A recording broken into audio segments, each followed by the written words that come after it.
China will be laughing and plotting because Donald Trump has just proved how dangerously weak we are. So weak that, I kid you not, a top European defence official started to cry. I'll get to him in a second. The West, such weaklings. But we got that message here too, didn't last week. A Chinese warplane drops flares in front of one of our RAF planes over international waters, second time in a year. The Albanese government sends China our protest, but China says, stuff you. The strong do what they will and the weak suffer what they must. Trump has now reminded Europe of this ancient rule, one we've too long ignored. The US is going to cut a deal with Russia to stop the war in Ukraine, and Europe will not have a seat at the table, nor Ukraine indeed, in these talks in Arabia, Saudi Arabia, where US Secretary of State Marco Rubio is right now. The US is sick of doing most of the work in arming Ukraine and wants out. In fact, it's shameful. But Trump has even sent Ukraine a bill for its defence, as if stopping Russia and warning Russia's ally China not to try its own war isn't in the US's interest too. Now, that bill is reported to demand to take half the revenue of Ukraine's oil, mineral and gas resources. Zelensky has, of course, refused. Still with Trump, we never know how the game is meant to end. He's also threatened Russia. Yet all this was enough to make the chairman of the Munich Security Conference, Christoph Heusgen, burst into tears on Sunday when he closed the Munich Security Conference of European leaders and the US Vice President as well, called to discuss Ukraine in particular. Tears that weak Europe wasn't being consulted. So let us stick to these values. Let us not reinvent them, but focus on strengthening their consistent application. Let me conclude, and this becomes difficult.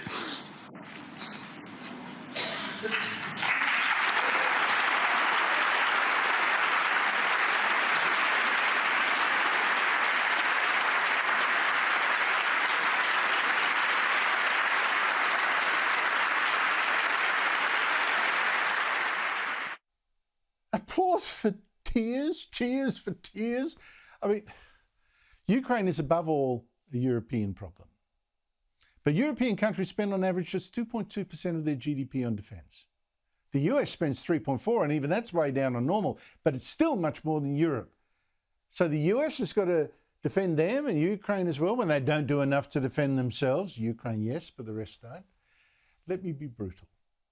The weak don't make the rules, however much many people would wish it. Still, Trump should also watch out. Selling out Ukraine is going to make him look weak as well, and China might then seem to make some rules of its own. Joining me is Sean Spicer, Donald Trump's first White House spokesman as president. Sean Spicer, great to see you again. Look, I don't understand what Donald Trump is up to in Ukraine. Is he going to cut Ukraine off at the knees? Is he getting tough on Putin as well that we don't know about? What's going on? So here's my take on this. And it was interesting. Zelensky the other day, the Ukrainian president, said in an interview with I think it was in that Dubai forum, that he told President Trump, Putin respects you. You're the only person he fears. And at the end of the day, if we really truly want as an ultimate goal this war to end, the killing to end, the bloodshed to end, then I think Donald Trump, as always, sees himself as the ultimate deal maker. And so I think if you're Trump, you say, great, then I will call him. Let's find some terms that are acceptable and cut this thing off. And I mean, look, I think that, of course, Ukraine has to be involved in the ultimate solution. But right now, this is the two people who can actually make a deal that matters. So Team Trump and Team Putin need to get in a room, figure it out, and then get everyone else on board. The ultimate goal is to end the bloodshed.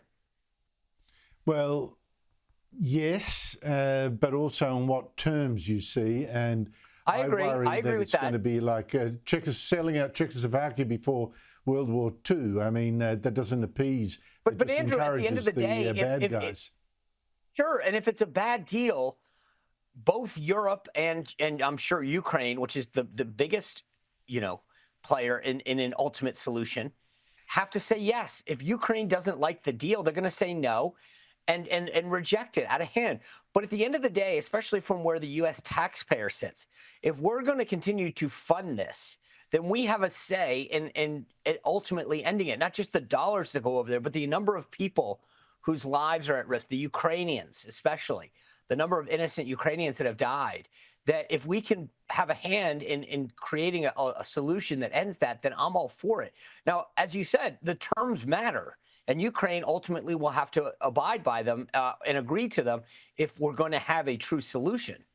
Look, I think you made the big point there, that here's American taxpayers doing the bulk of the heavy lifting, or at least disproportionately heavy lifting, in a European war.